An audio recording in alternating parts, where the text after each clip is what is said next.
Black Vulmea's Vengeance by Robert E. Howard.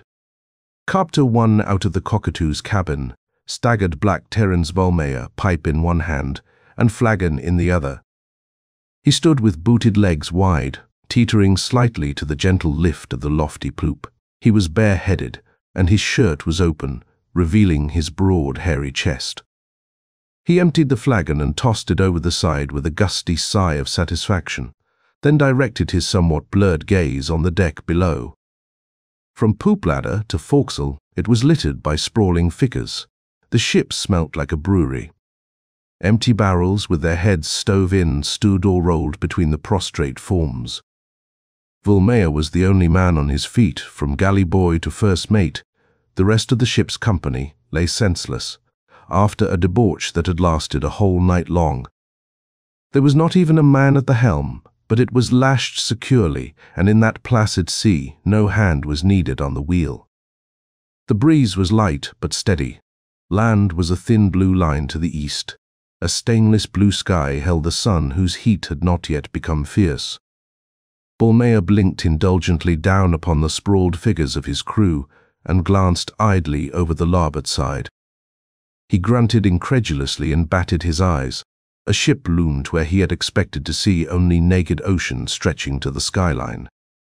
She was little more than 100 yards away, and was bearing down swiftly on the Cockatoo, obviously with the intention of laying her alongside.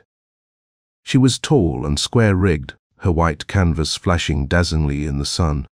From the main truck, the flag of England whipped red against the blue. Her bulwarks were lined with tense figures bristling with boarding pikes and grappling irons, and through her open ports the astounded pirate glimpsed the glow of the burning matches the gunners held ready. "All hands to battle quarters!" yelled Vulmea confusedly. Reverberant snores answered the summons. All hands remained as they were. "Wake up, you lousy dogs!" roared their captain. "Up! Curse you! A king's ship is at our throats." His only response came in the form of staccato commands from the frigate's deck, barking across the narrowing strip of blue water. Damnation! Cursing luridly, he lurched in a reeling run across the poop to the swivel gun which stood at the head of the larboard ladder. Seizing this, he swung it about until its muzzle bore full on the bulwark of the approaching frigate. Objects wavered dizzily before his bloodshot eyes, but he squinted along its barrel as if he were aiming a musket. "Strike your colors, you damned pirate!" came a hail from the trim figure that trod the warship's poop, sword in hand. "Go to hell!" roared Vulmea, and knocked the glowing coals of his pipe into the vent of the gun breech. The Falcon crashed, smoke puffed out in a white cloud, and the double handful of musket balls with which the gun had been charged mowed a ghastly lane through the boarding party clustered along the frigate's bulwark. Like a clap of thunder came the answering broadside, and a storm of metal raked the Cockatoo's decks, turning them into a red shambles. Sails ripped, ropes parted, timbers splintered, and blood and brains mingled with the pools of liquor spilt on the decks. A round shot as big as a man's head smashed into the Falcon, ripping it loose from the swivel and dashing it against the man who had fired it. The impact knocked him backward, headlong across the poop, where his head hit the rail with a crack that was too much even for an Irish skull. Black Vulmea sagged senseless to the boards. He was as deaf to the triumphant shouts and the stamp of victorious feet on his red streaming decks as were his men who had gone from the sleep of drunkenness to the black sleep of death without knowing what had hit them. Captain John Wentyard of His Majesty's frigate, the Redoubtable, sipped his wine delicately and set down the glass with a gesture that in another man would have smacked of affectation. Wentyard was a tall man with a narrow, pale face, colourless eyes, and a prominent nose. His costume was almost sober in comparison with the glitter of his officers, who sat in respectful silence about the mahogany table. "Bring in the prisoner," he ordered, and there was a glint of satisfaction in his cold eyes. They brought in Black Vulmea between four brawny sailors, his hands manacled before him, and a chain on his ankles that was just long enough to allow him to walk without tripping.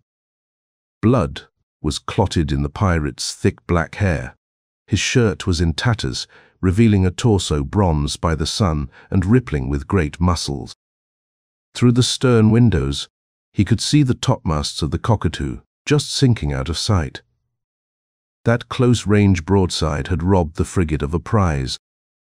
His conquerors were before him, and there was no mercy in their stares, but Vulmea did not seem at all abashed or intimidated. He met the stern eyes of the officers with a level gaze that reflected only a sardonic amusement. Wentyard frowned. He preferred that his captives cringed before him. It made him feel more like justice personified, looking unemotionally down from a great height on the sufferings of the evil. "You are Black Vulmea, the notorious pirate." "I am Vulmea," was the laconic answer. "I suppose you will say, as do all these rogues," sneered Wentyard, "that you hold a commission from the governor of Tortuga. These privateer commissions from the French mean nothing to His Majesty. You! Save your breath, fish eyes." Vulmea grinned hardly. "I hold no commission from anybody. I am not one of your accursed swashbucklers who hide behind the name of buccaneer. I am a pirate, and I've plundered English ships as well as Spanish, and be damned to you, heron beak." The officers gasped at this effrontery, and Wentyard smiled a ghastly, mirthless smile, white with the anger he held in rein. "You know that I have the authority to hang you out of hand?" He reminded the other. "I know," answered the pirate softly. "It won't be the first time you've hanged me, John Wentyard." "What?" The Englishman stared. A flame grew in Vulmea's blue eyes, and his voice changed subtly in tone and inflection. The brogue thickened almost imperceptibly. "On the Galway coast it was, years ago, Captain." "You were a young officer then, scarce more than a boy, but with all your ruthlessness fully developed. There were some wholesale evictions with the military to see the job was done. And the Irish were mad enough to make a fight of it. Poor, ragged, half-starved peasants fighting with sticks against full-armed English soldiers and sailors. After the massacre and the usual hangings, a boy crept into a thicket to watch a lad of 10 who didn't even know what it was all about. You spied him, John Wentyard, and had your dogs drag him forth and string him up alongside the kicking bodies of the others. "He's Irish," you said as they heaved him aloft. "Little snakes grow into big ones. I was that boy. I've looked forward to this meeting, you English dog." Vulmea still smiled, but the veins knotted in his temples and the great muscles stood out, distinctly, on his manacled arms. Ironed and guarded though the pirate was, Wentyard involuntarily drew back, daunted by the stark and naked hate that blazed from those savage eyes. "How did you escape your just deserts?" he asked, coldly recovering his poise. Vulmea laughed shortly. "Some of the peasants escaped the massacre and were hiding in the thickets. As soon as you left, they came out. And not being civilized, cultured Englishmen, but only poor savage Irishry, they cut me down along with the others and found there was still a bit of life in me. We Gaels are hard to kill, as you Britons have learned to your cost. You fell into our hands easily enough this time," observed Wentyard. Vulmea grinned. His eyes were grimly amused now, but the glint of murderous hate still lurked in their deeps. "Who'd have thought to meet a king's ship in these western seas? It's been weeks since we sighted a sail of any kind, save for the carrack we took yesterday, with a cargo of wine bound for Panama from Valparaiso. It's not the time of year for rich prizes when the lads wanted a drinking bout. Who was I to deny them? We drew out of the lanes the Spaniards mostly follow, and thought we had the ocean to ourselves. I'd been sleeping in my cabin for some hours before I came on deck to smoke a pipe or so, and saw you about to board us without firing a shipe. You killed 7 of my men," harshly accused Wentyard. "And you killed all of mine," retorted Vulmea. "Poor devils. They'll wake up in hell without knowing how they got there." He grinned again fiercely. His toes dug hard against the floor, unnoticed by the men who gripped him on either side. The blood was rioting through his veins, and the berserk feel of his great strength was upon him. He knew he could, in a sudden volcanic explosion of power, tear free from the men who held him, clear the space between him and his enemy with one bound, despite his chains, and crush Wentyard's skull with a smashing swing of his manacled fists. That he himself would die an instant later mattered not at all. In that moment he felt neither fears nor regrets, only a reckless, ferocious exultation and a cruel contempt for these stupid Englishmen about him. He laughed in their faces, joying in the knowledge that they did not know why he laughed. So they thought to chain the tiger, did they? Little they guessed of the devastating fury that lurked in his cat-like thews. He began filling his great chest, drawing in his breath slowly, imperceptibly, as his calves knotted and the muscles of his arms grew hard. Then Wentyard spoke again. "I will not be overstepping my authority if I hang you within the hour. In any event, you hang, either from my yardarm or from a gibbet on the Port Royal wharves. But life is sweet, even to rogues like you, who notoriously cling to every moment granted them by outraged society. It would gain you a few more months of life if I were to take you back to Jamaica to be sentenced by the government. This I might be persuaded to do on one condition." "What's that?" Vulmea's tensed muscles did not relax. Imperceptibly, he began to settle into a semi-crouch. "That you tell me the whereabouts of the pirate Van Raven." In that instant, while his knotted muscles went pliant again, Vulmea unerringly gauged and appraised the man who faced him and changed his plan. He straightened and smiled. "And why the Dutchman, Wentyard?" he asked softly. "Why not Tranquicos or Villiers or McVeigh or a dozen others more destructive to English trade than Van Raven? Is it because of the treasure he took from the Spanish plate fleet? Aye, the king would like well to set his hands on that hoard and tay. Here is a rich prize would go to the captain, lucky or bold enough to find Van Raven and plunder him." "Is that why you came all the way around the Horn, John Wentyard? We are at peace with Spain," answered Wentyard acidly. "As for the purposes of an officer in His Majesty's Navy, they are not for you to question." Vulmea laughed at him, the blue flame in his eyes. "Once I sank a king's cruiser off Hispaniola," he said. "Damn you and your prating of His Majesty. Your English king is no more to me than so much rotten driftwood, Van Raven. He's a bird of passage, who knows where he sails. But if it's treasure you want, I can show you a hoard that would make the Dutchman's loot look like a peat pool beside the Caribbean Sea." A pale spark seemed to snap from Wentyard's colourless eyes, and his officers leaned forward tensely. Vulmea grinned hardly. He knew the credulity of navy men which they shared with landsmen and honest mariners in regard to pirates and plunder. Every seaman, not himself a rover, believed that every buccaneer had knowledge of vast hidden wealth. The loot the men of the Red Brotherhood took from the Spaniards, rich enough as it was magnified 1,000 times in the telling, and rumour made every swaggering sea-rat the guardian of a treasure trove. Coolly plumbing the avarice of Wentyard's hard soul, Vulmea said, 10 days' sail from here. To here is a nameless bay on the coast of Ecuador. 4 years ago, Dick Harston, the English pirate, and I anchored there in quest of a hoard of ancient jewels called the Fangs of Satan. An Indian swore he had found them hidden in a ruined temple in an uninhabited jungle a day's march inland.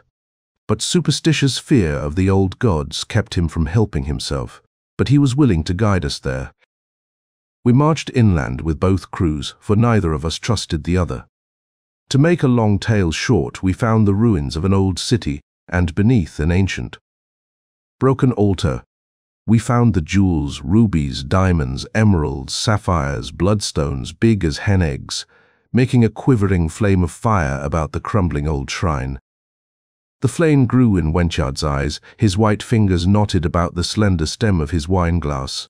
The sight of them was enough to madden a man, Vulmea continued, watching the captain narrowly. We camped there for the night, and, one way or another, we fell out over the division of the spoil, though there was enough to make every man of us rich for life. We came to blows, though, and whilst we fought among ourselves, there came a scout running with word that a Spanish fleet had come into the bay, driven our ships away, and sent 500 men ashore to pursue us. By Satan, they were on us before the scouts ceased the telling. One of my men snatched the plunder away and hid it in the old temple, and we scattered, each band for itself. There was no time to take the plunder. We barely got away with our naked lives. Eventually I, with most of my crew, made my way back to the coast and was picked up by my ship, which came slinking back after escaping from the Spaniards. Harston gained his ship with a handful of men, after skirmishing all the way with the Spaniards, who chased him instead of us, and later was slain by savages on the coast of California. The Dons harried me all the way around the Horn, and I never had an opportunity to go back after the loot until this voyage. It was there I was going when you overhauled me. The treasure's still there. Promise me my life and I'll take you to it. That is impossible, snapped Wentyard. The best I can promise you is trial before the governor of Jamaica. Well, said Vulmea, maybe the governor might be more lenient than you. And much may happen between here and Jamaica. Wentyard did not reply, but spread a map on the broad table. Where is this bay? Vulmea indicated a certain spot on the coast. The sailors released their grip on his arms while he marked it, and Wentyard's head was within reach. But the Irishman's plans were changed, and they included a chance for life. Desperate, but nevertheless a chance. Very well, take him below. Vulmea went out with his guards, and Wentyard sneered coldly. A gentleman of His Majesty's Navy is not bound by a promise to such a rogue as he. Once the treasure is aboard the redoubtable gentleman, I promise you he shall swing from a yardarm. 10 days later, the anchors rattled down in the nameless bay Vulmea had described. Hardeux, it seemed desolate enough to have been the coast of an uninhabited continent. The bay was merely a shallow indentation of the shoreline. Dense jungle crowded the narrow strip of white sand that was the beach. Gay plumed birds flitted among the broad fronds, and the silence of primordial savagery brooded over all. But a dim trail led back into the twilight vistas of green-walled mystery. Dawn was a white mist on the water when 17 men marched down the dim path. One was John Wentyard, on an expedition designed to find treasure. He would trust a command to none but himself. 15 were soldiers armed with hangers and muskets. The 17th was Black Vulmea. The Irishman's legs perforce were free, and the irons had been removed from his arms. But his wrists were bound before him with cords, and one end of the cord was in the grip of a brawny marine, whose other hand held a cutlass, ready to chop down the pirate if he made any move to escape. 15 men are enough, Vulmea had told Wentyard. Too many. Men go mad easily in the tropics, and the sight of the fangs of Satan is enough to madden any man, king's man or not. The more that see the jewels, the greater chance of mutiny before you raise the horn again. You don't need more than 3 or 4. Who are you afraid of? You said England was at peace with Spain, and there are no Spaniards anywhere near this spot. In any event, I wasn't thinking of Spaniards, answered Wentyard coldly. I am providing against any attempt you might make to escape. Well, laughed Vulmea, do you think you need 15 men for that? I am taking no chances, was the grim retort. You are stronger than 2 or 3 ordinary men, Vulmea, and full of wiles. My men will march with pieces ready, and if you try to bolt, they will shoot you down like the dog you are, should you by any chance avoid being cut down by your guard. Besides, there is always the chance of savages, the pirate jeered. Go beyond the Cordilleras if you seek real savages. There are Indians there who cut off your head and shrink it no bigger than your fist. But they never come on this side of the mountains. As for the race that built the temple, they've all been dead for centuries. Bring your armed escort if you want to. It will be of no use. One strong man can carry away the whole horde. One strong man, murmured Wentyard, licking his lips as his mind reeled at the thought of the wealth represented by a load of jewels that required the full strength of a strong man to carry. Confused visions of knighthood and admiralty whirled through his head. What about the path? He asked suspiciously. If this coast is uninhabited, how comes it there? It was an old road centuries ago, probably used by the race that built the city. In some places you can see where it was paved, but Harston and I were the first to use it for centuries, and you can tell it hasn't been used since. You can see where the young growth has sprung up above the scars of the axes we used to clear away." Wentyard was forced to agree, so now before sunrise the landing party was swinging inland at a steady gait that ate up the miles. The bay and the ship were quickly lost to sight. All morning they tramped along through steaming heat between green, tangled jungle walls, where gay-hued birds flitted silently and monkeys chattered. Thick vines hung low across the trail, impeding their progress, and they were sorely annoyed by gnats and other insects. At noon they paused only long enough to drink some water and eat the ready-cooked food they had brought along. The men were stolid veterans, inured to long marches, and Wentyard would allow them no more rest than was necessary for their brief meal. He was afire with savage eagerness to view the horde Vulmea had described. The trail did not twist as much as most jungle paths. It was overgrown with vegetation, but it gave evidence that it had once been a road, well built and broad. Pieces of paving were still visible here and there. By mid-afternoon the land began to rise slightly, to be broken by low, jungle-choked hills. They were aware of this only by the rising and dipping of the trail. The dense walls on either hand shut off their view. Neither Wentyard nor any of his men glimpsed the furtive, shadowy shapes which now glided along through the jungle on either hand. Vulmea was aware of their presence, but he only smiled grimly and said nothing, carefully and so subtly that his guard did not suspect it. The pirate worked at the cords on his wrists, weakening and straining the strands by continual tugging and twisting. He had been doing this all day, and he could feel them slowly giving way. The sun hung low in the jungle branches when the pirate halted and pointed to where the old road bent almost at right angles and disappeared into the mouth of the ravine. "Down that ravine lies the old temple where the jewels are hidden. On." "Then," snapped Wentyard, fanning himself with his bloomed hat. Sweat trickled down his face, wilting the collar of his crimson gilt-embroidered coat. A frenzy of impatience was on him, his eyes dazzled by the imagined glitter of the gems Vulmea had so vividly described. Avarice makes for credulity, and it never occurred to Wentyard to doubt Vulmea's tale. He saw in the Irishman only a hulking brute, eager to buy a few months more of life. Gentlemen of His Majesty's Navy were not accustomed to analyzing the character of pirates. Wentyard's code was painfully simple. A heavy hand and a roughshod directness. He had never bothered to study or try to understand outlaw types. They entered the mouth of the ravine and marched on between cliffs fringed with overhanging fronds. Wentyard fanned himself with his hat and gnawed his lip with impatience as he stared eagerly about for some sign of the ruins described by his captive. His face was paler than ever, despite the heat which reddened the bluff faces of his men, tramping ponderously after him. Vulmea's brown face showed no undue moisture. He did not tramp. He moved with the sure, supple tread of a panther, and without a suggestion of a seaman's lurching roll. His eyes ranged the walls above them, and when a frond swayed without a breath of wind to move it, he did not miss it. The ravine was some 50 feet wide, the floor carpeted by a low, thick growth of vegetation. The jungle ran densely along the rims of the walls, which were some 40 feet high. They were sheer for the most part, but here and there natural ramps ran down into the gulch, half covered with tangled vines. A few hundred yards ahead of them they saw that the ravine bent out of sight around a rocky shoulder. From the opposite wall there jutted a corresponding crag. The outlines of these boulders were blurred by moss and creepers, but they seemed too symmetrical to be the work of nature alone. Vulmea stopped. Near one of the natural ramps that sloped down from the rim, his captors looked at him questioningly. "Why are you stopping?" demanded Wentyard fretfully.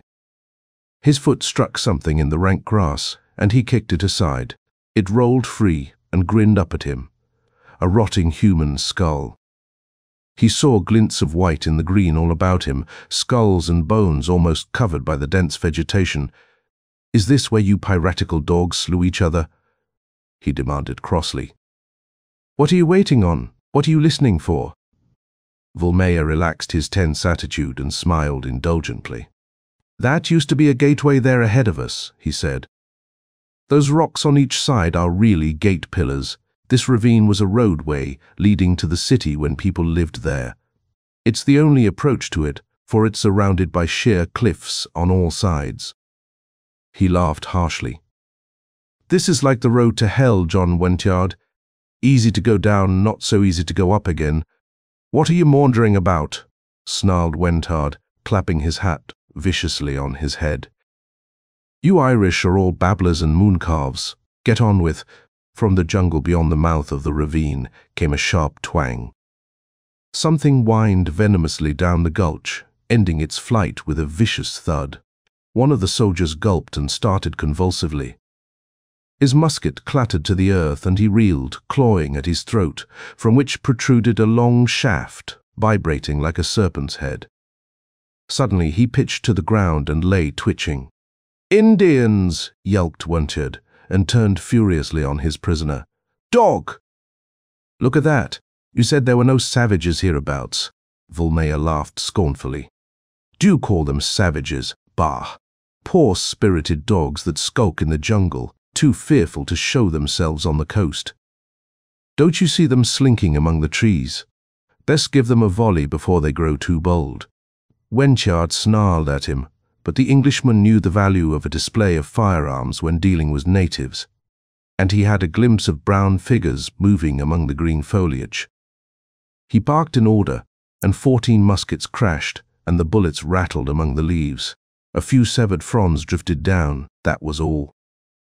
But even as the smoke puffed out in a cloud, Vulmea snapped the frayed cords on his wrists, knocked his guard staggering with a buffet under the ear, snatched his cutlass, and was gone, running like a cat up the steep wall of the ravine.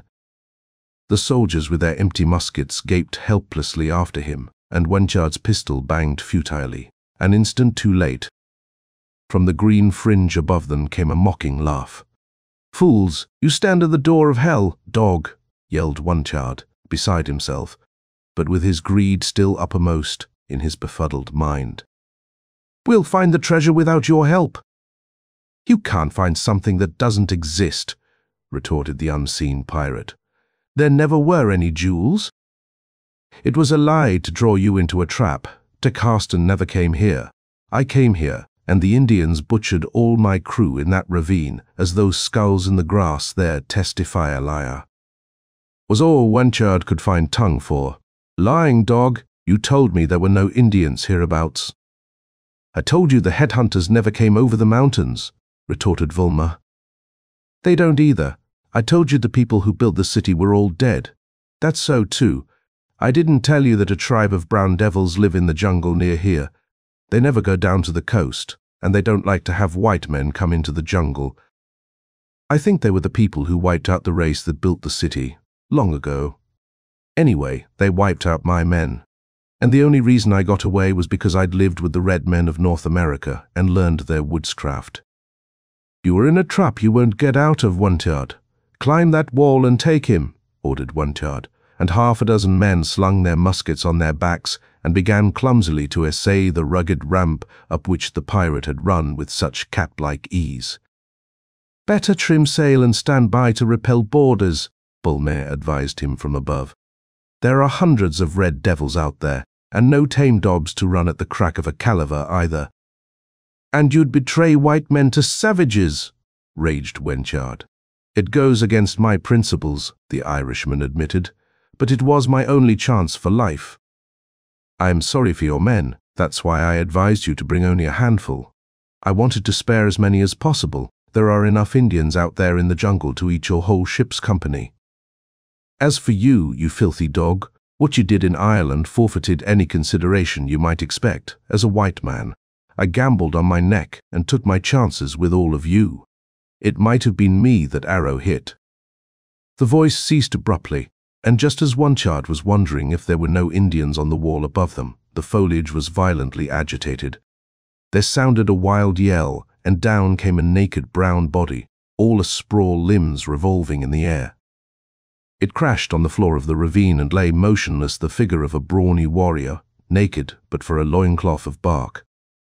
The dead man was deep-chested, broad-shouldered and muscular, with features not unintelligent but hard and brutal. He had been slashed across the neck. The bushes waved briefly, and then again further along the rim, which Wentyard believed marked the flight of the Irishman along the ravine wall. Pursued by the companions of the dead warrior, who must have stolen up on Vulmea while the pirate was shouting his taunts. The chase was made in deadly silence, but down in the ravine conditions were anything but silent. At the sight of the falling body, a blood-curdling ululation burst forth from the jungle outside the mouth of the ravine, and a storm of arrows came whistling down it. Another man fell, and 3 more were wounded, and Wentyard called down the men who were laboriously struggling up the vine-matted ramp. He fell back down the ravine, almost to the bend where the ancient gate posts jutted, and beyond that point he feared to go. He felt sure that the ravine beyond the gateway was filled with lurking savages. They would not have hemmed him in on all sides and then left open an avenue of escape. At the spot where he halted, there was a cluster of broken rocks that looked as they might once have formed the walls of a building of some sort. Among them Wentyard made his stand. He ordered his men to lie prone, their musket barrels resting on the rocks. One man he detailed to watch for savages creeping up the ravine from behind them. The others watched the green wall visible beyond the path that ran into the mouth of the ravine. Fear chilled Wentyard's heart. The sun was already lost behind the trees, and the shadows were lengthening. In the brief dusk of the tropic twilight, how could a white man's eye pick out a swift, flitting brown body, or a musket ball find its mark? And when darkness fell, Wentyard shivered despite the heat. Sagros kept singing down the ravine, but they fell short or splintered on the rocks. But now bowmen hidden on the walls drove down their shafts, and from their vantage point the stones afforded little protection. The screams of men skewered to the ground rose harrowingly. Wentyard saw his command melting away under his eyes. The only thing that kept them from being instantly exterminated was the steady fire he had them keep up at the foliage on the cliffs. They seldom saw their foes. They only saw the fronds shake, had an occasional glimpse of a brown arm. But the heavy balls, ripping through the broad leaves, made the hidden archers wary, and the shafts came at intervals instead of in volleys. Once a piercing death yell announced that a blind ball had gone home, and the English raised a croaking cheer. Perhaps it was this which brought the infuriated warriors out of the jungle. Perhaps, like the white men, they disliked fighting in the dark and wanted to conclude the slaughter before night fell. Perhaps they were ashamed longer to lurk hidden from a handful of men.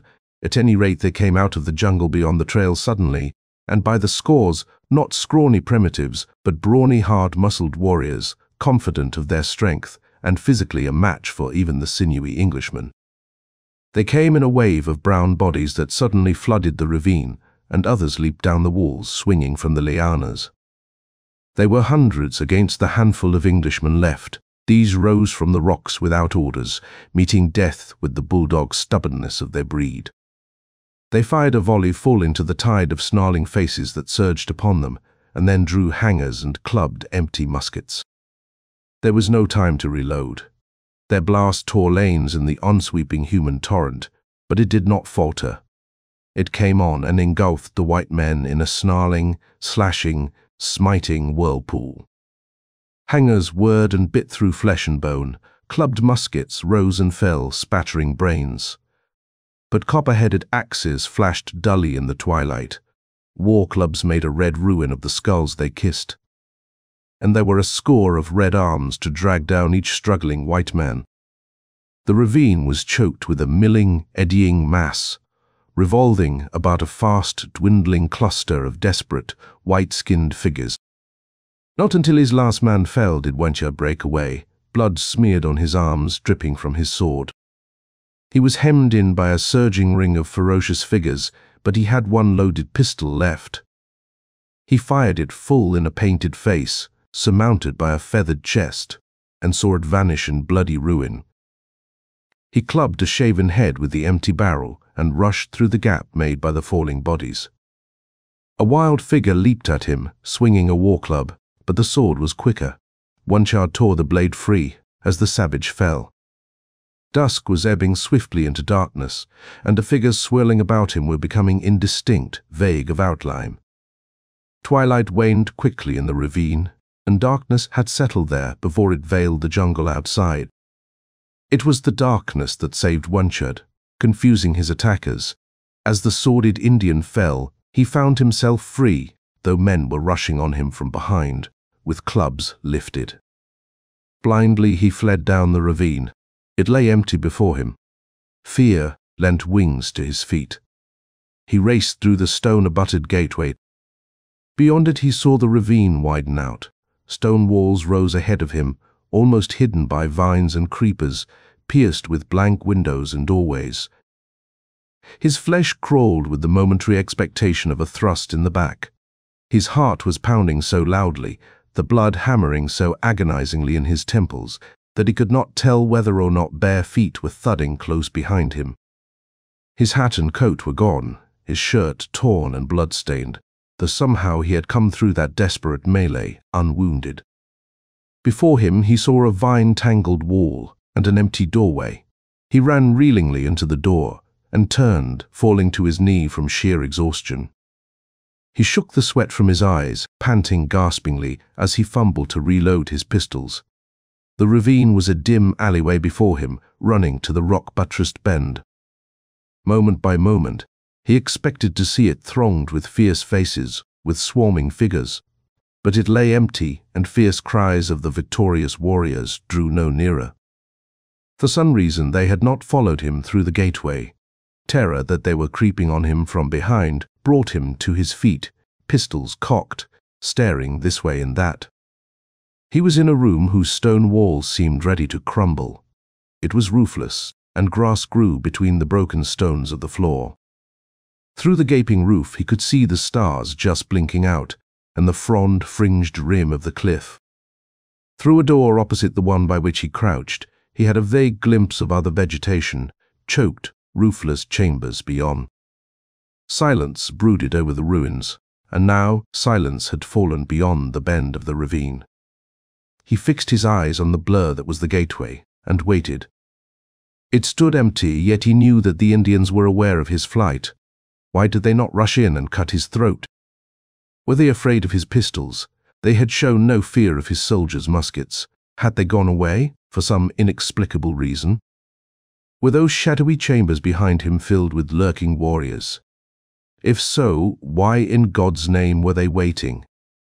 He rose and went to the opposite door, craned his neck warily through it, and after some hesitation entered the adjoining chamber. It had no outlet. Into the open, all its doors led into other chambers, equally ruinous, with broken roofs, cracked floors, and crumbling walls. 3 or 4 he traversed, his tread, as he crushed down the vegetation growing among the broken stones, seeming intolerably loud in the stillness. Abandoning his explorations, for the labyrinth seemed endless, he returned to the room that opened toward the ravine. No sound came up the gulch, but it was so dark under the cliff that men could have entered the gateway and been crouching near him, without his being able to see them. At last he could endure the suspense no longer. Walking as quietly as he was able, he left the ruins and approached the gateway, now a well of blackness. A few moments later he was hugging the left-hand abutment and straining his eyes to see into the ravine beyond. It was too dark to see anything more than the stars blinking over the rims of the walls. He took a cautious step beyond the gateway. It was the swift swish of feet through the vegetation on the floor that saved his life. He sensed rather than saw a black shape loom out of the darkness, and he fired blindly and point blank. The flash lighted a ferocious face falling backward, and beyond it the Englishman dimly glimpsed other figures, solid ranks of them, surging inexorably toward him. With a choked cry, he hurled himself back around the gate pillar, stumbled and fell, and lay dumb and quaking, clenching his teeth against the sharp agony he expected in the shape of a spear thrust. None came. No figure came lunging after him. Incredulously he gathered himself to his feet, his pistols shaking in his hands. They were waiting, beyond that bend, but they would not come through the gateway, not even to glut their bloodlust. This fact forced itself upon him with its implication of inexplicable mystery. Stumblingly, he made his way back to the ruins and groped into the black doorway, overcoming an instinctive aversion against entering the roofless chamber. Starlight shone through the broken roof, lightening the gloom a little, but black shadows clustered along the walls. And the inner door was an ebon wall of mystery. Like most Englishmen of his generation, John Wentyard more than believed in ghosts, and he felt that if ever there was a place fit to be haunted by the phantoms of a lost and forgotten race, it was these sullen ruins.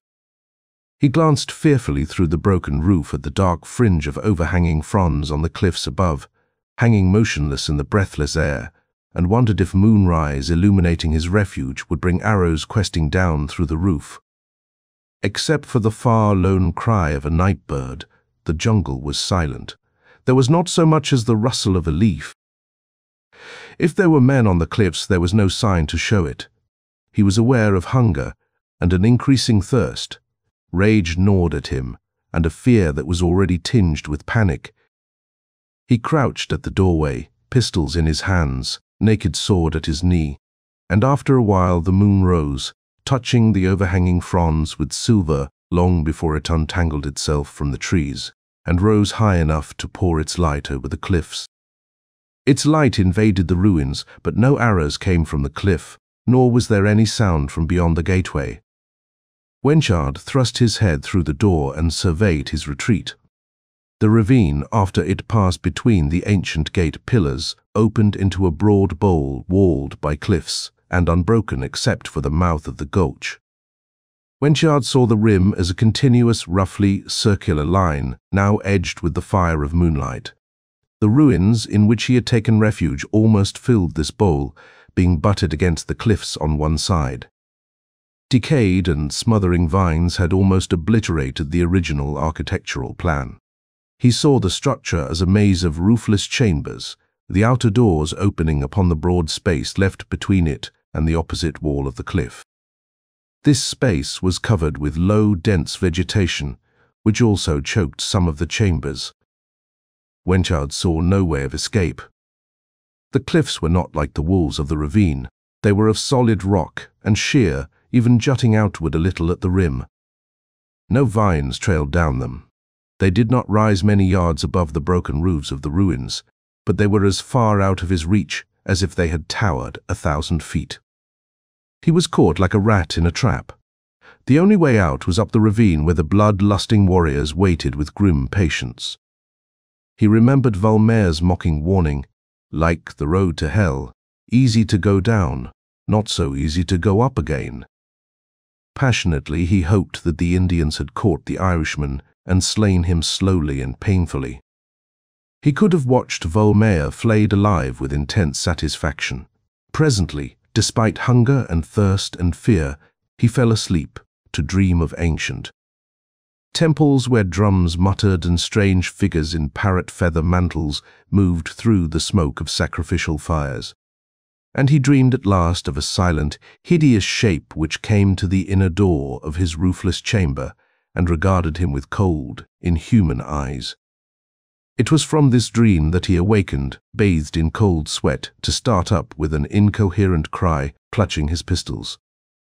Then, fully awake, he stood in the middle of the chamber, trying to gather his scattered wits. Memory of the dream was vague, but terrifying. Had he actually seen a shadow sway in the doorway and vanish as he awoke? Or had it been only part of his nightmare? The red lopsided moon was poised on the western rim of the cliffs, and that side of the bowl was in thick shadow, but still an elusive light found its way into the ruins. Wentyard peered through the inner doorway, pistols cocked, light floated rather than streamed down from above, and showed him an empty chamber beyond. The vegetation on the floor was crushed down, but he remembered having walked back and forth across it several times. Cursing his nervous imagination, he returned to the outer doorway. He told himself that he chose that place the better to guard against an attack from the ravine. But the real reason was that he could not bring himself to select a spot deeper in the gloomy interior of the ancient ruins. He sat down, cross-legged, just inside the doorway, his back against the wall, his pistols beside him, and his sword across his knees. His eyes burned and his lips felt baked with the thirst that tortured him. The sight of the heavy globules of dew that hung on the grass almost maddened him, but he did not seek to quench his thirst by that means, believing, as he did, that it was rank poison.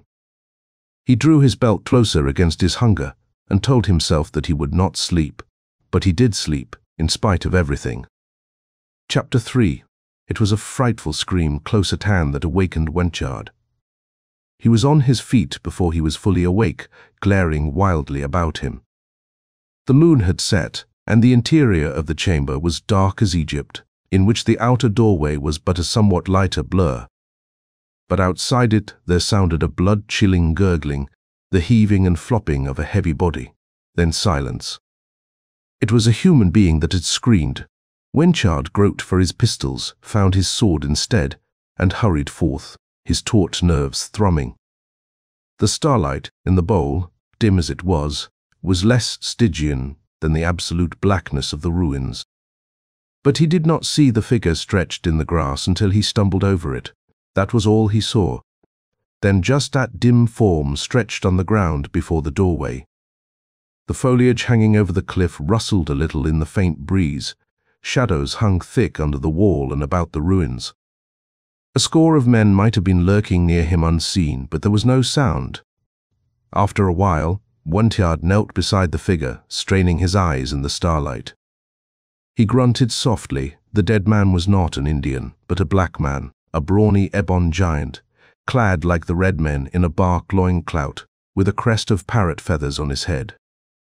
A murderous copper-headed axe lay near his hand, and a great gash showed in his muscular breast, a lesser wound under his shoulder blade. He had been stabbed so savagely that the blade had transfixed him and come out through his back. Wentyard swore at the accumulated mystery of it. The presence of the black man was not inexplicable. Negro slaves, fleeing from Spanish masters, frequently took to the jungle and lived with the natives. This black evidently did not share in whatever superstition or caution kept the Indians outside the bowl. He had come in alone to butcher the victim they had at bay. But the mystery of his death remained. The blow that had impaled him had been driven with more than ordinary strength. There was a sinister suggestion about the episode. Though the mysterious killer had saved Wentyard from being brained in his sleep, it was as if some inscrutable being, having claimed the Englishman for its own, refused to be robbed of its prey. Wentyard shivered, shaking off the thought. Then he realized that he was armed only with his sword. He had rushed out of the ruins half asleep, leaving his pistols behind him, after a brief fumbling that failed to find them in the darkness. He turned and hurried back into the chamber and began to grope on the floor, first irritably, then with growing horror. The pistols were gone. At this realization, panic overwhelmed Wentyard. He found himself out in the starlight again, without knowing just how he had got there. He was sweating, trembling in every limb, biting his tongue to keep from screaming in hysterical terror. Frantically, he fought for control. It was not imagination, then, which peopled those ghastly ruins with furtive, sinister shapes that glided from room to shadowy room on noiseless feet and spied upon him while he slept. Something besides himself had been in that room, something that had stolen his pistols either while he was fumbling over the dead man outside, or grisly thought. While he slept, he believed the latter had been the case. He had heard no sound in the ruins while he was outside. But why had it not taken his sword as well? Was it the Indians, after all, playing a horrible game with him? Was it their eyes he seemed to feel burning upon him from the shadows? But he did not believe it was the Indians. They would have no reason to kill their black ally. Wentyard felt that he was near the end of his rope. He was nearly frantic with thirst and hunger, and he shrank from the contemplation of another day of heat in that waterless bowl. He went toward the ravine mouth, grasping his sword in desperation, telling himself that it was better to be speared quickly than haunted to an unknown doom by unseen phantoms, or perish of thirst. But the blind instinct to live drove him back from the rock-buttressed gateway. He could not bring himself to exchange an uncertain fate for certain death. Faint noises beyond the bend told him that men, many men, were waiting there and retreated, cursing weakly. In a futile gust of passion, he dragged the black man's body to the gateway and thrust it through. At least he would not have it for a companion to poison the air when it rotted in the heat.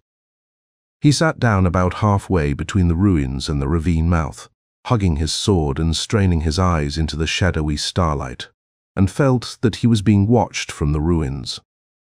He sensed a presence there, inscrutable, inhuman, waiting. He was still sitting there when dawn flooded jungle and cliffs with grey light, and a brown warrior, appearing in the gateway, bent his bow and sent an arrow at the figure hunkered in the open space. The shaft cut into the grass near Wentyard's foot, and the white man sprang up stiffly and ran into the doorway of the ruins. The warrior did not shoot again. As if frightened by his own temerity, he turned and hurried back through the gateway and vanished from sight. Wentyard spat dryly and swore. Daylight dispelled some of the phantom terrors of the night, and he was suffering so much from thirst that his fear was temporarily submerged. He was determined to explore the ruins by each crevice and cranny and bring to bay whatever was lurking among them. At least he would have daylight by which to face it. To this end, he turned toward the inner door, and then he stopped in his tracks, his heart in his throat. In the inner doorway stood a great gourd, newly cut and hollowed, and filled with water. Beside it was a stack of fruit, and in another calabash there was meat, still smoking faintly. With a stride he reached the door and glared through. Only an empty chamber met his eyes. Sight of water and scent of food drove from his mind all thoughts of anything except his physical needs. He seized the water gourd and drank gulpingly the precious liquid splashing on his breast. The water was fresh and sweet, and no wine had ever given him such delirious satisfaction.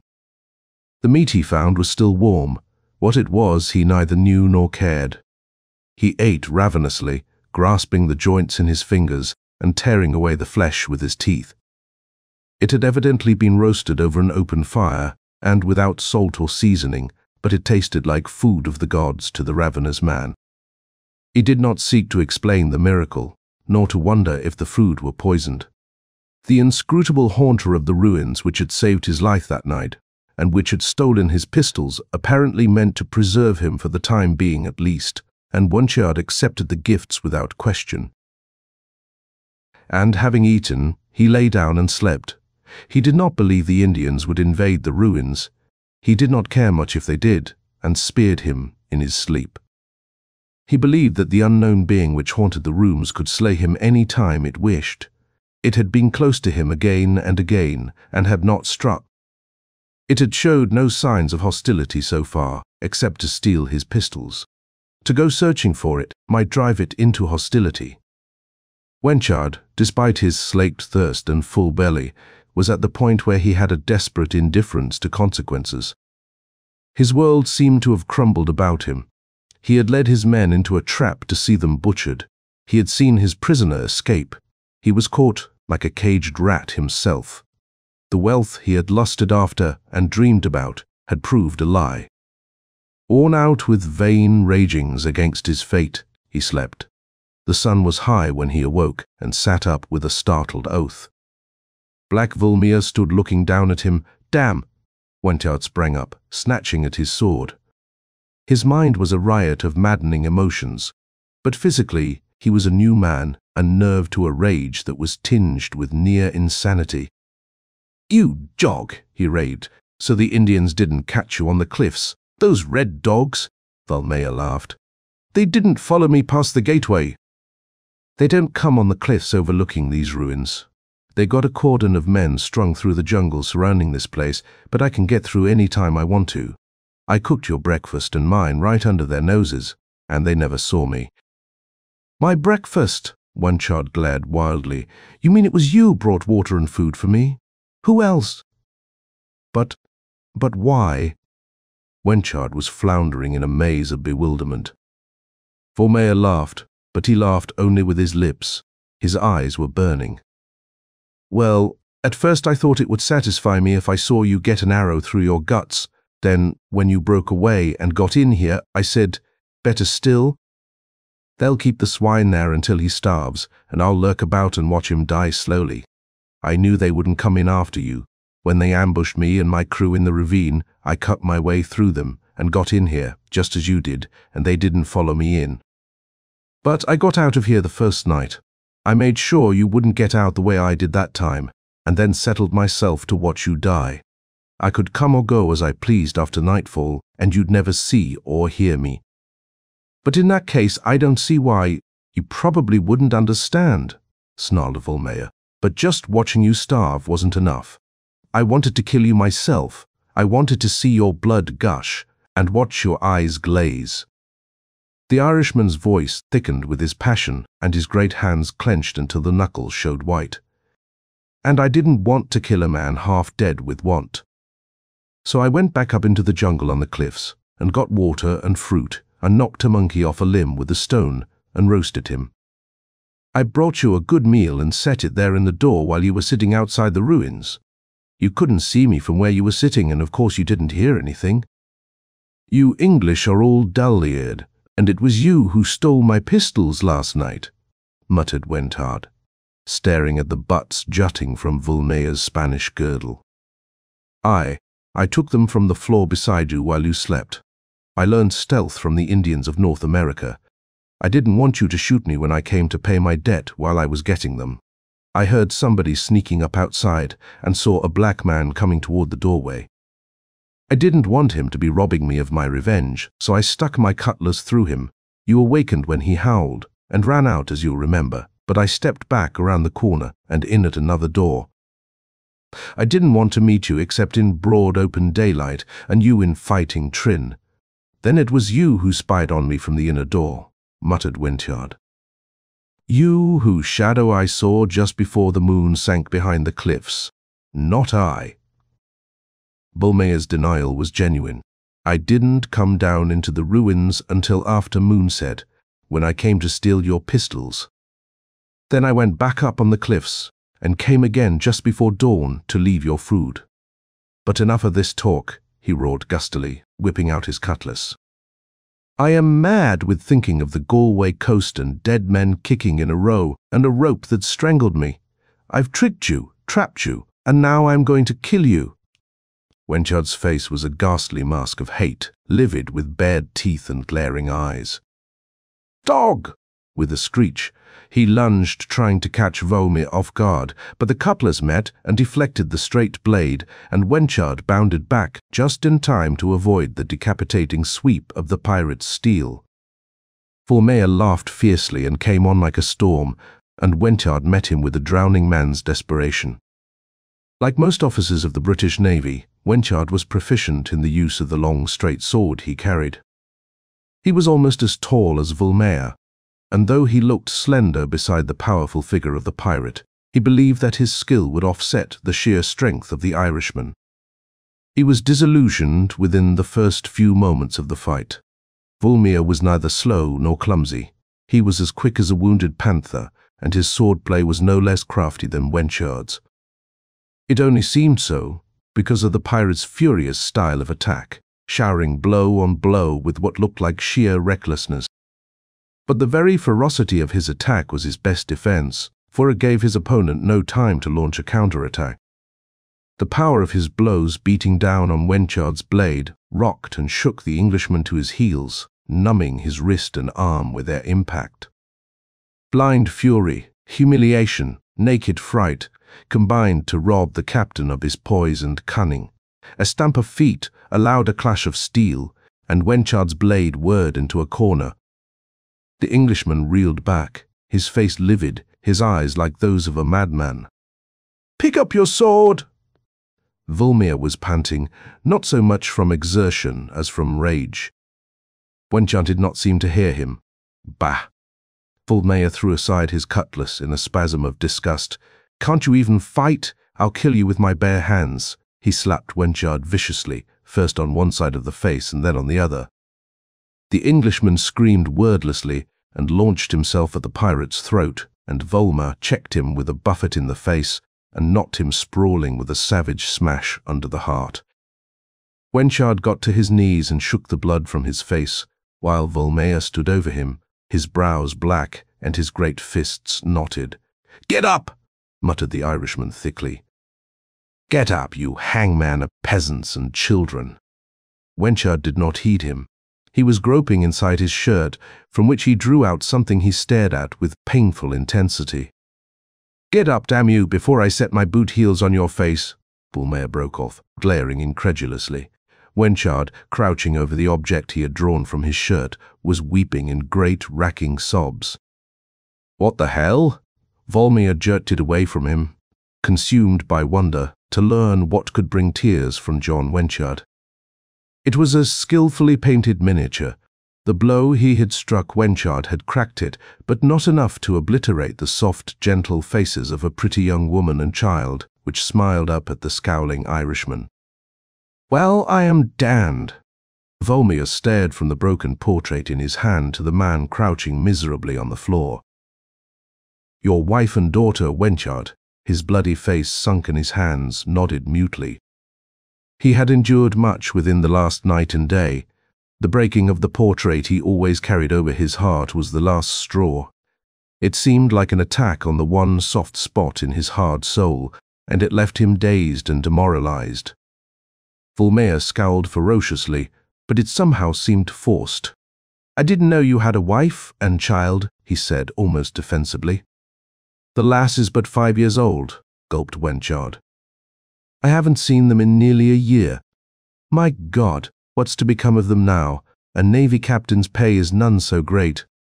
I've never been able to save anything. It was for them I sailed in search of Van Raven and his treasure. I hoped to get a prize that would take care of them if aught happened to me." "Kill me," he cried shrilly, his voice cracking at the highest pitch. "Kill me and be done with it, before I lose my manhood with thinking of them, and beg for my life like a craven dog." But Vulmea stood looking down at him with a frown. Varying expressions crossed his dark face, and suddenly he thrust the portrait back in the Englishman's hand.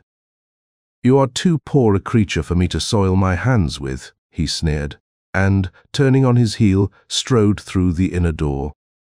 Wentyard stared dully after him, then, still on his knees, began to caress the broken picture, whimpering softly like an animal in pain, as if the breaks in the ivory were wounds in his own flesh. Men break suddenly and unexpectedly in the tropics, and Wentyard's collapse was appalling.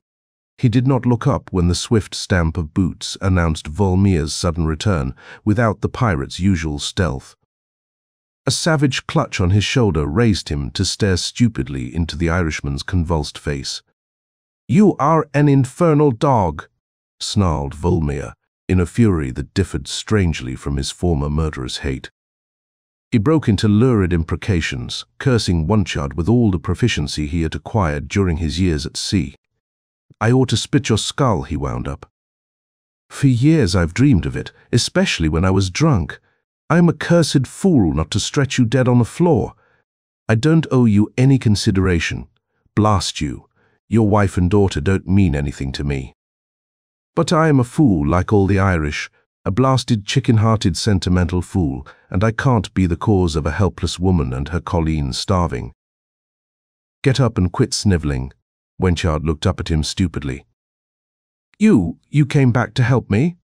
I might as well stab you as leave you here to starve," roared the pirate, sheathing his sword. "Get up and stick your skewer back in its scabbard. Who'd have ever thought that a scrawn like you would have womenfolk like those innocents? Hell's fire, you're to be shot. Pick up your sword, you may need it before we get away. But remember, I don't trust you any further than I can throw a whale by the tail, and I am keeping your pistols. If you try to stab me when I am not looking, I'll break your head with my cutlass hilt." Wentyard, like a man in a daze, replaced the painting carefully in his bosom and mechanically picked up his sword and sheathed it. His numbed wits began to thaw out, and he tried to pull himself together. "What are we to do now?" he asked. "Shut up," growled the pirate. "I am going to save you for the sake of the lady and the lass, but I don't have to talk to you." With rare consistency, he then continued, We'll leave this trap the same way I came and went. Listen. 4 years ago I came here with 100 men. I'd heard rumors of the ruined city up here, and I thought there might be loot hidden in it. I followed the old road from the beach, and those brown dogs let me and my men get in the ravine before they started butchering us. There must have been 500 or 600 of them. They raked us from the walls, and then charged us. Some came down the ravine, and others jumped down the walls behind us and cut us off. I was the only one who got away, and I managed to cut my way through them and ran into this bowl. They didn't follow me in, but stayed outside the gateway to see that I didn't get out. But I found another way. A slab had fallen away from the wall of the room that was built against the cliff, and a stairway was cut in the rock. I followed it and came out of a sort of trap door up on the cliffs. A slab of rock was over it, but I don't think the Indians knew anything about it anyway, because they never go up on the cliffs that overhang the basin. They never come in here from the ravine either. Here is something here. They're afraid of ghosts, most likely. The cliffs slope down into the jungle on the outer sides, and the slopes and the crest are covered with trees and thickets. They had a cordon of men strung around the foot of the slopes, but I got through at night easily enough, made my way to the coast, and sailed away with the handful of men I'd left aboard my ship. When you captured me the other day, I was going to kill you with my manacles, but you started talking about treasure, and a thought sprang in my mind to steer you into a trap that I might possibly get out of. I remembered this place, and I mixed a lot of truth in with some lies. The fangs of Satan are no myth. They are a hoard of jewels hidden somewhere on this coast, but this isn't the place. Here is no plunder about here. The Indians have a ring of men strung around this place, as they did before. I can get through, but it isn't going to be so easy getting you through. You English are like buffaloes when you start through the brush. We'll start just after dark and try to get through before the moon rises. Come on, I'll show you the stair. Wentyard followed him through a series of crumbling, vine-tangled chambers until he halted against the cliff. A thick slab leaned against the wall, which obviously served as a door. The Englishman saw a flight of narrow steps carved in the solid rock, leading upward through a shaft tunneled in the cliff. I meant to block the upper mouth by heaping big rocks on the slab that covers it, that Vulmea. That was when I was going to let you starve. I knew you might find the stair. I doubt if the Indians know anything about it, as they never come in here or go up on the cliffs. But they know a man might be able to get out over the cliffs some way, so they've thrown that cordon around the slopes. That black I killed was a different proposition. A slave ship was wrecked off this coast a year ago, and the blacks escaped and took to the jungle. Here is a regular mob of them, living somewhere near here.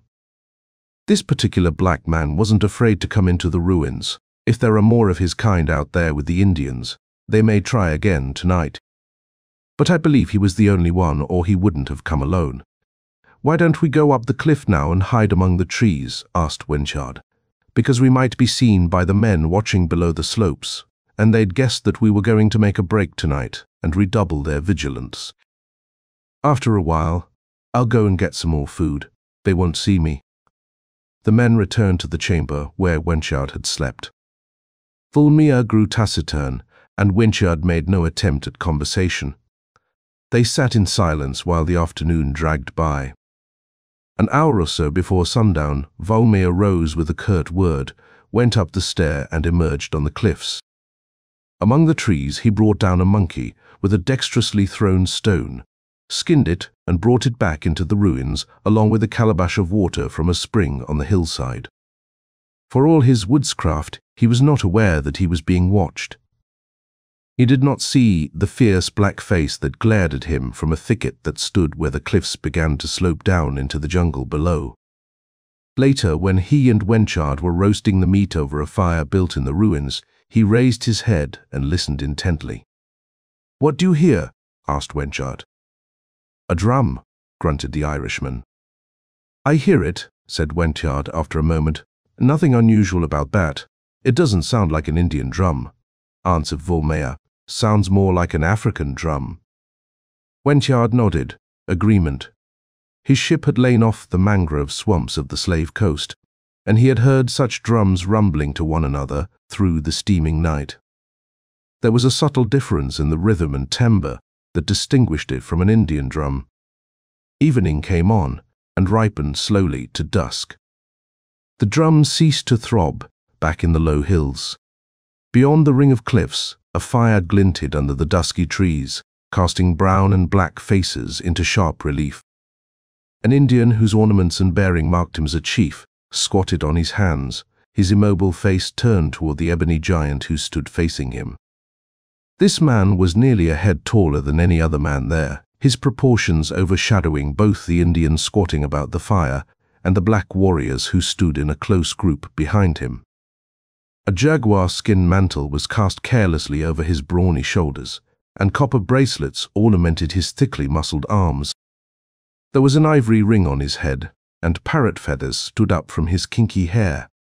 A shield of hard wood and toughened bull hide was on his left arm, and in his right hand he gripped a great spear whose hammered iron head was as broad as a man's hand. "I came swiftly when I heard the drum," he said gutturally, in the bastard Spanish that served as a common speech for the savages of both colors. "I knew it was Nonga who called me."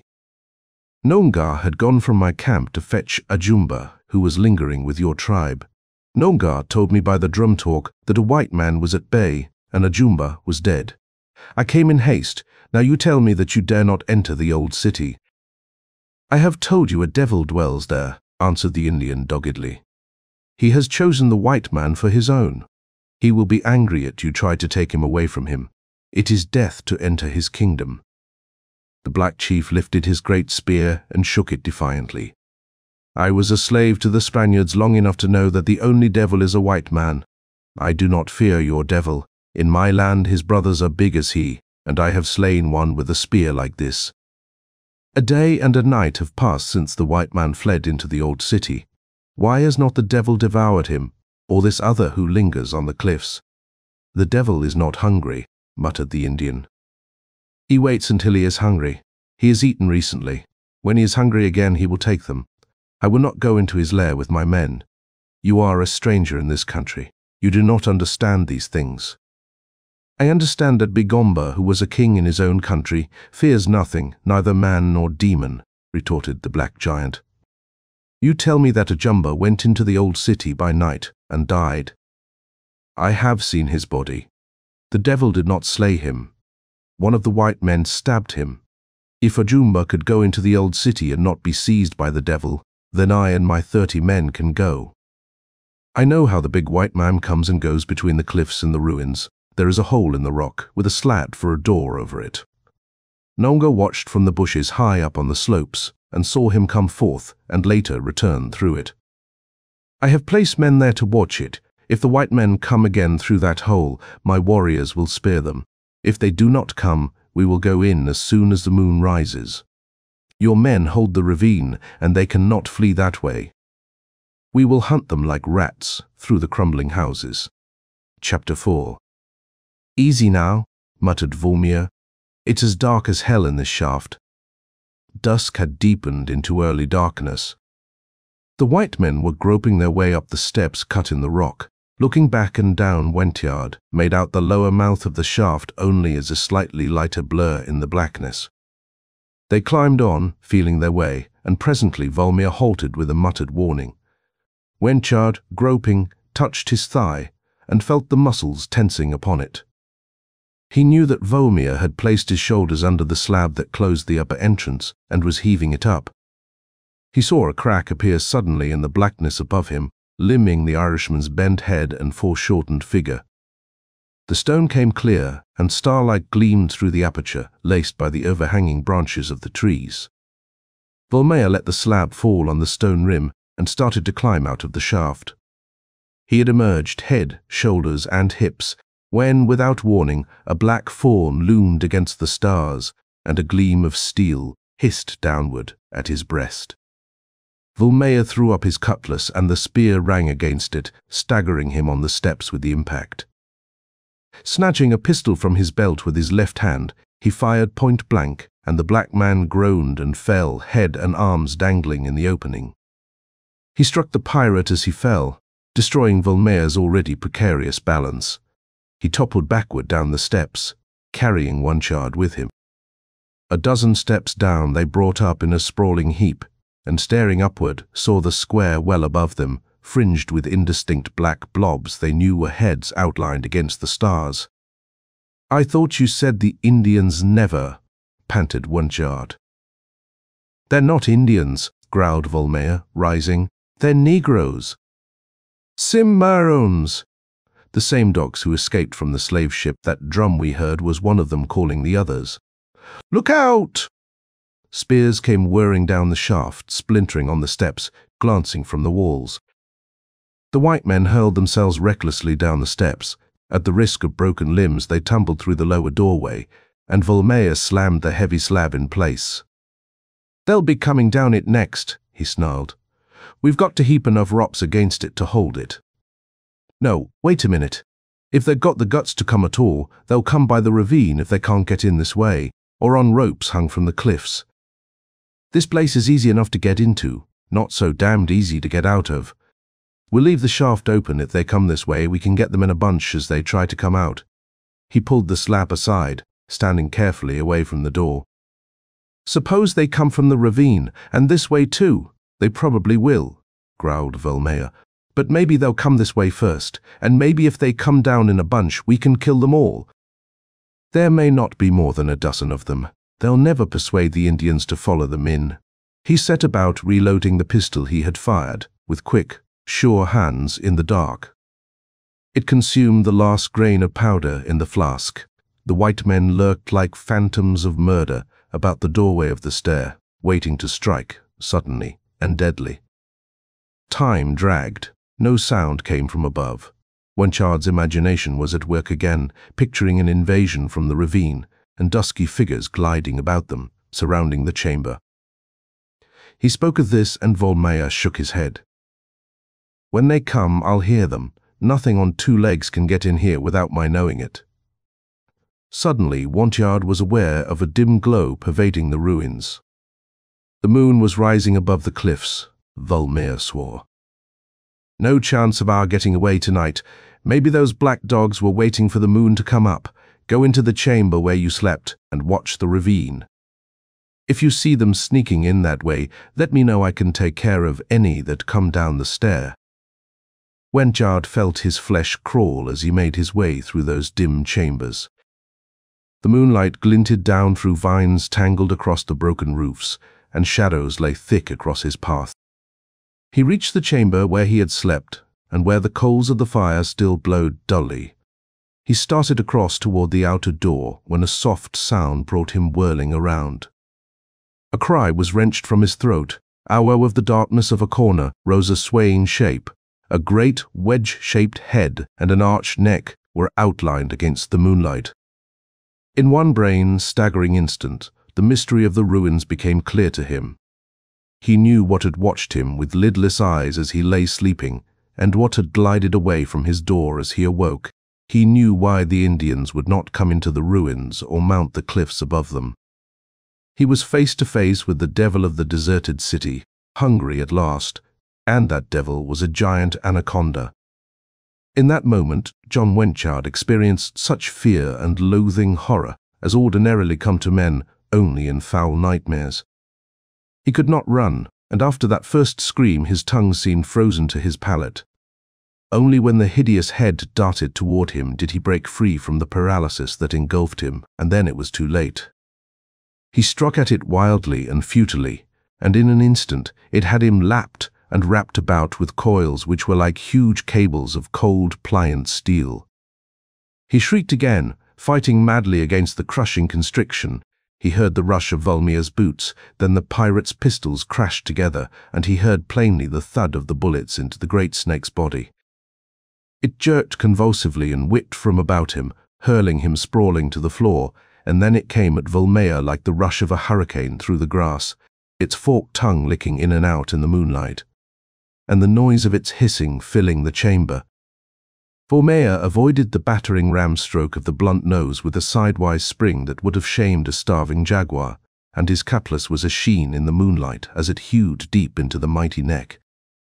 Blood spurted, and the great reptile rolled and knotted, sweeping the floor and dislodging stones from the wall with its thrashing tail.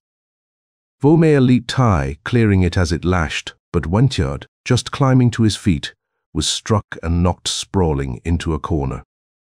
Vulmea was springing in again, cutlass lifted, when the monster rolled aside and fled through the inner door, with a loud rushing sound through the thick vegetation. Vulmea was after it, his berserk fury fully roused. He did not wish the wounded reptile to crawl away and hide, perhaps to return later and take them by surprise. Through chamber after chamber, the chase led, in a direction neither of the men had followed in his former explorations, and at last into a room almost choked by tangled vines. Tearing these aside, Vulmea stared into a black aperture in the wall, just in time to see the monster vanishing into its depths. Wentyard, trembling in every limb, had followed and now looked over the pirate's shoulder. A reptilian reek came from the aperture, which they now saw as an arched doorway, partly masked by thick vines. Enough moonlight found its way through the roof to reveal a glimpse of stone steps leading up into darkness. "I missed this," muttered Vulmea. "When I found the stair, I didn't look any further for an exit. Look how the door sill glistens with scales that have been rubbed off that brute's belly. He uses it often. I believe those steps lead to a tunnel that goes clear through the cliffs. Tea?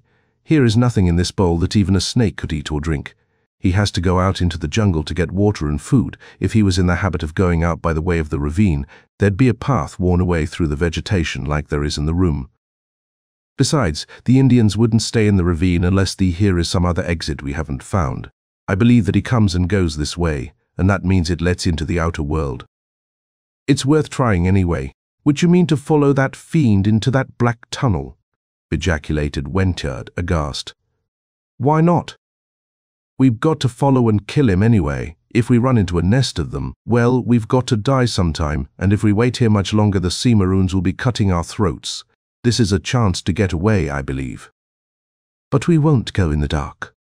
Hurrying back to the room where they had cooked the monkey, Vulmea caught up a faggot, wrapped a torn strip of his shirt about one end, and set it smouldering in the coals, which he blew into a tiny flame.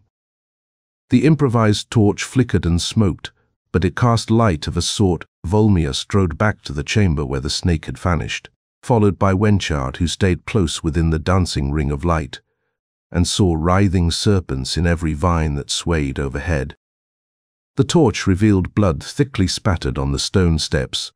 Squeezing their way between the tangled vines, which did not admit a man's body as easily as a serpent's, they mounted the steps warily. Vulmea went first, holding the torch high, and ahead of him, his cutlass in his right hand, he had thrown away the useless empty pistols. They climbed half a dozen steps and came into a tunnel some 15 feet wide and perhaps 10 feet high, from the stone floor to the vaulted roof. The serpent reek and the glisten of the floor told of long occupancy by the brute, and the blood drops ran on before them.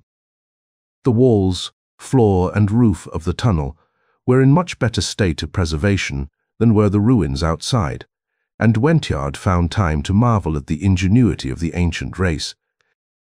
Meanwhile, in the moonlit chamber they had just quitted, a giant black man appeared as silently as a shadow. His great spear glinted in the moonlight, and the plumes on his head rustled as he turned to look about him. 4 warriors followed him. "They went into that door," said one of these, pointing to the vine-tangled entrance. "I saw their torch vanish into it, but I feared to follow them, alone as I was. And I ran to tell you Bigomba, but what of the screams and the shot we heard just before we descended the shaft?" asked another uneasily. "I think they met the demon and slew it," answered Bigomba. "Then they went into this door. Perhaps it is a tunnel which leads through the cliffs. One of you go gather the rest of the warriors who are scattered through the rooms searching for the white dogs. Bring them after me, bring torches with you. As for me, I will follow with the other 3. At once Bigomba sees like a lion in the dark." As Vulmea and Wentyard advanced through the tunnel, Wentyard watched the torch fearfully. It was not very satisfactory, but it gave some light, and he shuddered to think of its going out or burning to a stump and leaving them in darkness. He strained his eyes into the gloom ahead, momentarily expecting to see a vague, hideous figure rear up amidst it. But when Vulmea halted suddenly, it was not because of an appearance of the reptile. They had reached a point where a smaller corridor branched off the main tunnel, leading away to the left. "Which shall we take?" Vulmea bent over the floor, lowering his torch. "The blood drops go to the left," he grunted. "That's the way he went." "Wait!" Wentyard gripped his arm and pointed along the main tunnel. "Look, they're ahead of us. Light!"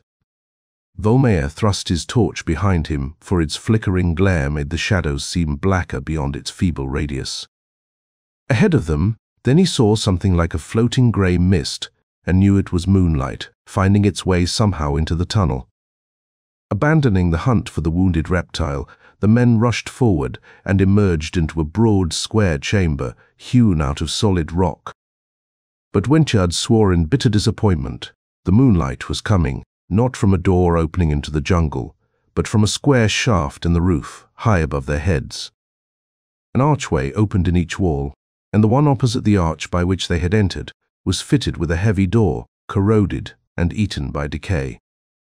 Against the wall to their right stood a stone image, taller than a man, a carven grotesque, at once manlike and bestial. A stone altar stood before it, its surface channeled and darkly stained. Something on the idol's breast caught the moonlight in a frosty sparkle. "The devil!" Vulmea sprang forward and wrenched it away. He held it up, a thing like a giant's necklace made of jointed plates of hammered gold, each as broad as a man's palm and set with curiously cut jewels. "I thought I lied when I told you there were gems here," grunted the pirate. "It seems I spoke the truth unwittingly. These are the fangs of Satan, but they'll fetch a tidy fortune anywhere in Europe." "What are you doing?" demanded Wentyard, as the Irishman laid the huge necklace on the altar and lifted his cutlass. Vulmea's reply was a stroke that severed the ornament into equal halves. One half he thrust into Wentyard's astounded hands. "If we get out of here alive, that will provide for the wife and child," he grunted. "But you," stammered Wentyard, "you hate me, yet you save my life and then give me this—" "Shut up," snarled the pirate. "I'm not giving it to you. I am giving it to the girl and her baby. Don't you venture to thank me. Curse you. I hate you as much as I—" He stiffened suddenly, wheeling to glare down the tunnel up which they had come. He stamped out the torch and crouched down behind the altar, drawing Wentyard with him. "Men," he snarled. "Coming down the tunnel, I heard steel clink on stone. I hope they didn't see the torch." Maybe they didn't. It wasn't much more than a coal in the moonlight. They strained their eyes down the tunnel. The moon hovered at an angle above the open shaft, which allowed some of its light to stream a short way down the tunnel. Vision ceased at the spot where the smaller corridor branched off. Presently, 4 shadows bulked out of the blackness beyond, taking shape gradually, like figures emerging from a thick fog. They halted, and the white men saw the largest one, a giant, who towered above the other's point, silently, with his spear, up the tunnel, then down the corridor. 2 of the shadowy shapes detached themselves from the group and moved off down the corridor, out of sight. The giant and the other man came on up the tunnel. "The Cimarrons hunting us," muttered Vulmea. "They're splitting their party to make sure they find us. Lie low, there may be a whole crew right behind them." They crouched lower behind the altar while the 2 blacks came up the tunnel, growing more distinct as they advanced. Wentyard's skin crawled at the sight of the broad-bladed spears held ready in their hands. The biggest one moved with the supple tread of a great panther. Head thrust forward, spear poised, shield lifted. He was a formidable image of rampant barbarism, and Wentyard wondered if even such a man as Vulmea could stand before him with naked steel and live. They halted in the doorway, and the white men caught the white flash of their eyes as they glared suspiciously about the chamber. The smaller black seized the giant's arm convulsively and pointed, and Wentyard's heart jumped into his throat. He thought they had been discovered, but the Negro was pointing at the idol. The big man grunted contemptuously. However slavishly in awe he might be of the fetishes of his native coast, the gods and demons of other races held no terrors for him. But he moved forward majestically to investigate, and Wentyard realized that discovery was inevitable. Vulmea whispered fiercely in his ear, "We've got to get them, quick!" "Take the brave, I'll take the chief now." They sprang up together, and the blacks tried out involuntarily, recoiling from the unexpected apparitions. In that instant the white men were upon them. The shock of their sudden appearance had stunned the smaller black. He was small only in comparison with his gigantic companion. He was as tall as Wentyard, and the great muscles knotted under his sleek skin. But he was staggering back, gaping stupidly, spear and shield lowered on limply hanging arms. Only the bite of steel brought him to his senses, and then it was too late. He screamed and lunged madly, but Wentyard's sword had girded deep into his vitals, and his lunge was wild. The Englishman sidestepped and thrust again, and yet again, under and over the shield, fleshing his blade in groin and throat. The black man swayed in his rush. His arms fell, shield and spear clattered to the floor, and he toppled down upon them.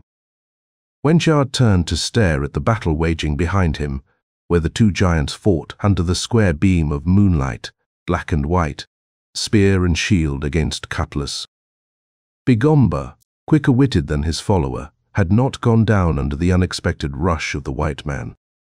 He had reacted instantly to his fighting instinct. Instead of retreating, he had thrown up his shield to catch the downswinging cutlass and had countered with a ferocious lunge that scraped blood from the Irishman's neck as he ducked aside. Now they fought in grim silence, while Wentyard circled about them, unable to get in a thrust that might not imperil Vulmea. Both moved with the sure-footed quickness of tigers. The black man towered above the white, but even his magnificent proportions could not overshadow the sinewy physique of the pirate. In the moonlight, the great muscles of both men knotted, rippled, and coiled, in response to their Herculean exertions. The play was bewildering, almost blinding the eye that tried to follow it. Again and again the pirate barely avoided the dart of the great spear. And again Bigomba caught on his shield a stroke that otherwise would have shorn him asunder. Speed of foot and strength of wrist alone saved Vulmea, for he had no defensive armor, but repeatedly he either dodged or sidestepped the savage thrusts or beat aside the spear with his blade. And he rained blow on blow with his cutlass, slashing the bullhide to ribbons until the shield was little more than a wooden framework, through which, slipping in a lightning-like thrust, the cutlass drew first blood as it raked through the flesh across the black chief's ribs. At that, Bigomba roared like a wounded lion, and like a wounded lion he leapt, hurling the shield at Vulmea's head. He threw all his giant body behind the arm that drove the spear at the Irishman's breast. The muscles leaped up in quivering bunches on his arm as he smote, and Wentyard cried out, unable to believe that Vulmea could avoid the lunge. But chain lightning was slow compared to the pirate's shift. He ducked, sidestepped, and as the spear whipped past under his armpit, he dealt a cut that found no shield in the way. The cutlass was a blinding flicker of steel in the moonlight, ending its arc in a butcher shop crunch. Bigomba fell as a tree falls and lay still. His head had been all but severed from his body. Vulmea stepped back, panting. His great chest heaved under the tattered shirt and sweat dripped from his face. At last he had met a man almost his match, and the strain of that terrible encounter left the tendons of his thighs quivering. "We've got to get out of here before the rest of them come," he gasped, catching up his half of the idol's necklace. "That smaller corridor must lead to the outside, but those blacks are in it, and we haven't any torch. Let's try this door. Maybe we can get out that way." The ancient door was a rotten mass of crumbling panels and corroded copper bands. It cracked and splintered under the impact of Vulmea's heavy shoulder, and through the apertures the pirate felt the stir of fresh air, and caught the scent of a damp river reek. He drew back to smash again at the door when a chorus of fierce yells brought him about, snarling like a trapped wolf. Swift feet pattered up the tunnel, torches waved, and barbaric shouts re-echoed under the vaulted roof. The white men saw a mass of fierce faces and flashing spears thrown into relief by the flaring torches, surging up the tunnel. The light of their coming streamed before them. They had heard and interpreted the sounds of combat as they hurried up the tunnel, and now they had sighted their enemies, and they burst into a run, howling like wolves. "Break the door quick!" cried Wentyard. "No time now," grunted Vulmea. "They'd be on us before we could get through. We'll make our stand here." He ran across the chamber to meet them before they could emerge from the comparatively narrow archway, and Wentyard followed him. Despair gripped the Englishman, and in a spasm of futile rage, he hurled the half-necklace from him. The glint of its jewels was mockery. He fought down the sick memory of those who waited for him in England as he took his place at the door beside the giant pirate. As they saw their prey at bay, the howls of the oncoming blacks grew wilder. Spears were brandished among the torches, then a shriek of different timbre cut the din. The foremost blacks had almost reached the point where the corridor branched off the tunnel, and out of the corridor raced a frantic figure. It was one of the black men who had gone down it exploring, and behind him came a blood-smeared nightmare. The great serpent had turned at bay at last. It was among the blacks before they knew what was happening. Yells of hate changed to screams of terror, and in an instant all was madness, a clustering tangle of struggling black bodies and limbs, and that great sinuous cable-like trunk writhing and whipping among them, the wedge-shaped head darting and battering. Torches were knocked against the walls, scattering sparks. One man caught in the squirming coils was crushed and killed almost instantly, and others were dashed to the floor or hurled with bones splintering force against the walls by the battering ram head, or the lashing being-like tail. Shot and slashed as it was, wounded mortally, the great snake clung to life with the horrible vitality of its kind, and in the blind fury of its death throes, it became an appalling engine of destruction. Within a matter of moments, the blacks who survived had broken away and were fleeing down the tunnel, screaming their fear. Half a dozen limp and broken bodies lay sprawled behind them, and the serpent, unlooping himself from these victims, swept down the tunnel after the living who fled from him. Fugitives and pursuer vanished into the darkness from which frantic yells came back faintly. "God!" Wentyard wiped his brow with a trembling hand. "That might have happened to us.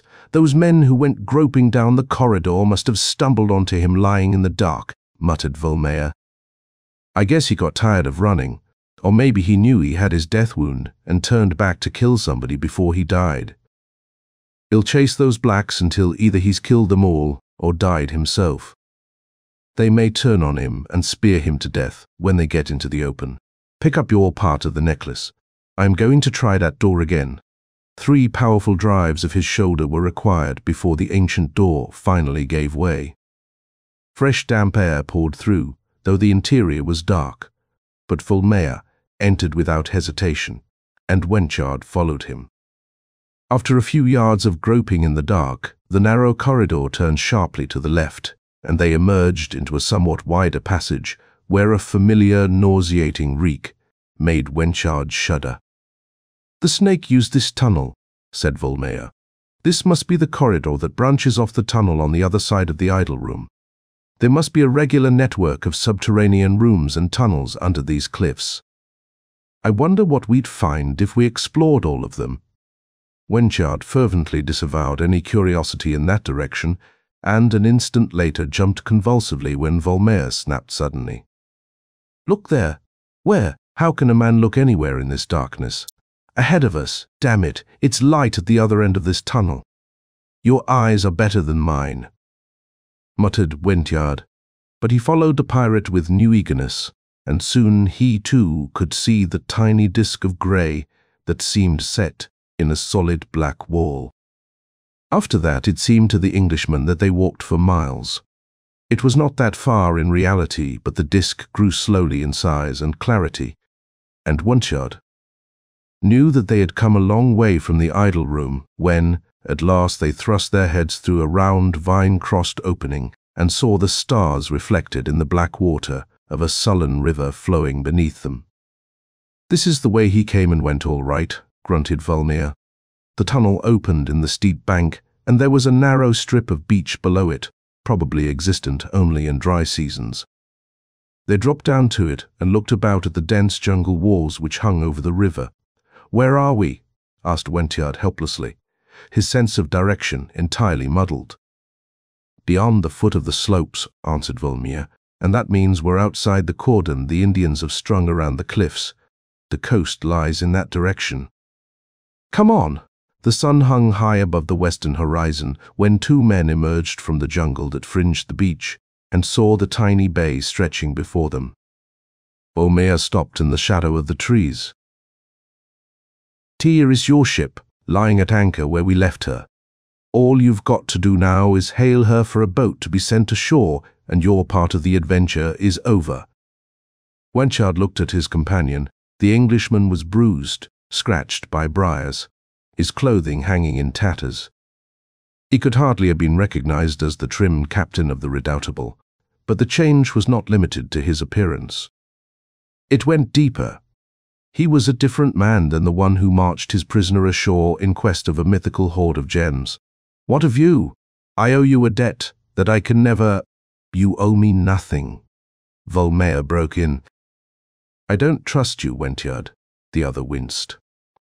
Vulmea did not know that it was the cruelest thing he could have said. He did not mean it as cruelty, he was simply speaking his mind, and it did not occur to him that it would hurt the Englishman. "Do you think I could ever harm you now after this?" exclaimed Wentyard. "Pirate or not, I could never." "You are grateful and full of the milk of human kindness now," answered Vulmea, and laughed hardly. "But you might change your mind after you got back on your decks." John Wentyard lost in the jungle is one man. Captain Wentyard aboard his king's warship is another. "I swear," began Wentyard desperately, and then stopped, realizing the futility of his protestations. He realized with an almost physical pain that a man can never escape the consequences of a wrong, even though the victim may forgive him. His punishment now was an inability to convince Vulmea of his sincerity, and it hurt him far more bitterly than the Irishman could ever realize. But he could not expect Vulmea to trust him, he realized miserably. In that moment, he loathed himself for what he had been, and for the smug, self-sufficient arrogance which had caused him to ruthlessly trample on all who fell outside the charmed circle of his approval. At that moment, there was nothing in the world he desired more than the firm handclasp of the man who had fought and wrought so tremendously for him. But he knew he did not deserve it. "You can't stay here," he protested weakly. "The Indians never come to this coast," answered Vulmea. "I am not afraid of the Cimarroons." "Don't worry about me." He laughed again at what he considered the jest of anyone worrying about his safety. "I've lived in the wilds before now. I am not the only pirate in these seas, T. Here is a rendezvous you know nothing about. I can reach it easily. I'll be back on the main with a ship and a crew the next time you hear about me." And turning supply, he strode into the foliage and vanished, while Wentyard, dangling in his hand a jeweled strip of gold, stared helplessly after him. End of Black Vulmea's Vengeance by Robert E. Howard.